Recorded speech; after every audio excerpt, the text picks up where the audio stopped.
Night in the Woods is a side-scrolling adventure game with drama and horror elements. It was funded on Kickstarter and has subsequently been released for PC, PS4, Xbox One, and Switch.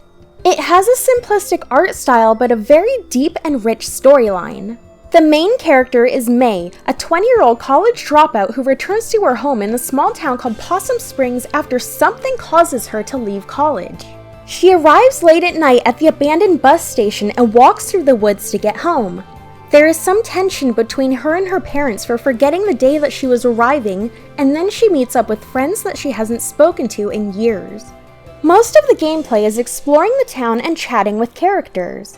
There are side events that can only be unlocked if you interact with certain characters on certain or all days. There isn't a specific goal in the game, but it's a seamless story that flows along, taking you with it. Even though it's not a conventional type of game, the story and characters are very interesting, and you will find yourself wanting to play just to find out more. Most of the story is a drama, but it slowly moves into horror territory towards the end of the game. May suffers from mental illness, and it affects how she sees things in reality or in her dreams. I didn't agree with all of May's decisions, but for the most part I could see where she was coming from. All of the characters were unique in their own way and had memorable aspects, along with most of them being very likable. Two of her friends that change what route you see in the game are Greg and Bee. They each have their own issues that May can help them through. Depending on choices you make, you can see different sides of the story and can learn about the town's deep, dark secrets. There is real-world horror along with supernatural horror, and there will be at least one thing that anyone can relate to, whether it be losing a family member or swearing that you saw someone following you. May keeps track of what happens during the game in a journal as doodles of her thoughts. It's an interesting way to see how she perceives people and events. There are some mini-games sprinkled in the story as well.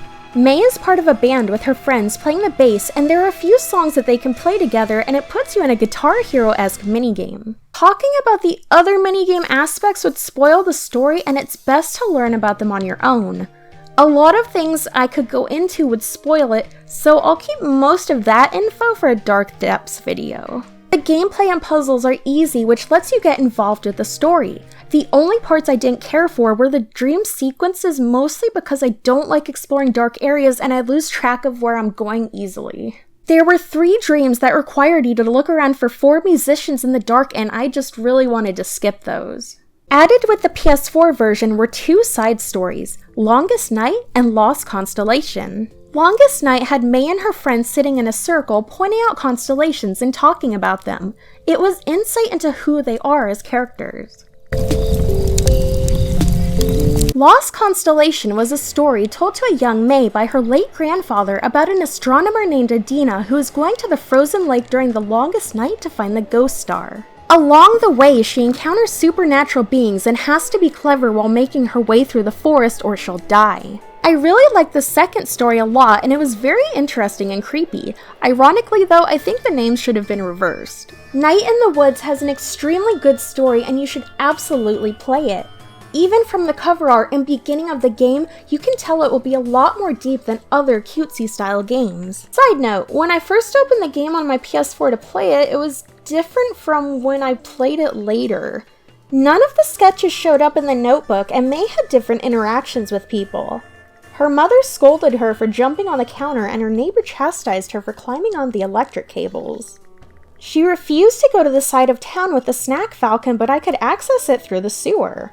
Greg was also in 2 locations, where Lori normally is, holding a gnome, and May tells him about how she was wondering about setting herself on fire in her room. They had a discussion about whether they should destroy the gnome or not, and it went to a black screen after they said they were going to a party.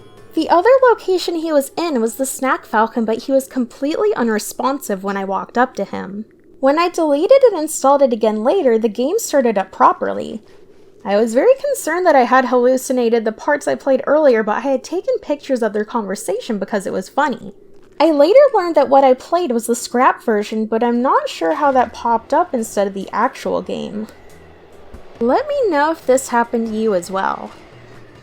Thank you to Ginkgo for recommending this game to me. Let me know if there are any other games you want me to try and review or do Dark Depths on or anything.